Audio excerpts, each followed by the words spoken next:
gamitin in public places ang very popular na hoverboard scooters batay sa isang 180-year-old law.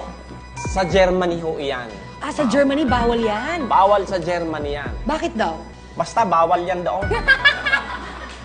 Basta bawal. Basta bawal yan doon. Is this working? Is it really... Sino marunong? Kaya. Marunong ka, baby Poleng? Poleng. Okay, patingin nga pa ko. Oh, Poleng. careful! Oh. Wow!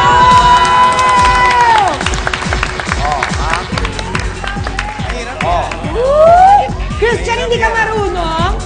Pwede ko i-try. You want? Ay! Ay! Wala nangyari. Walang nangyari ni Sige. Bata yan. Wala. Hindi ba sa akin? Hindi na naman nasabi yung wala. Hindi naman What is masakit. your answer, baby Poleng? UK. UK, United Kingdom. Yes.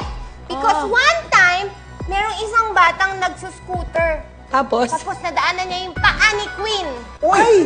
Siyempre, nasaktan yung Queen. Ay!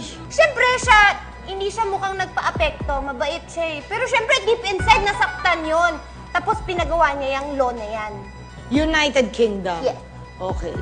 O yung sagot mo, Adele. Ayan, alam niyo ba kung saan bawal gamitin yan? Saan? Sa France. Nakalagay yan sa kanilang constitution sa France. La Constitutiones, la Constitution, la François. Na kailangan... Nakonsumi sila. Nakonsumi. Dahil nagkabukol yung sumakay. At madami na, nadidisgrasya. Kasi nga, nadidisgrasya. di ba, pag mali ka ng so kailangan ipa-register mo yan sa France. At kailangan may plaka na kasya dyan. Pero hanggat wala pang plaka na pwedeng ilagay dyan sa hoverboard na yan. Plate, you mean? Yes, plate. Bawal yan gamitin sa France hanggat wala pang nadidiscover. Parang sasakyan talaga. Plaka. Okay. Oo. Sa sagot na Germany.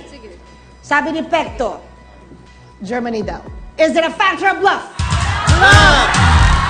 Bluff! Bluff na? Bluff na bluff! Blackboard, bluff nga ba ang Germany? Blackboard, please reveal. You're correct. What is the fact? Ang Highway Act 1835 ay nagbabawal ng paggamit in public places ng self-balancing scooter gaya ng hoverboard at Segway.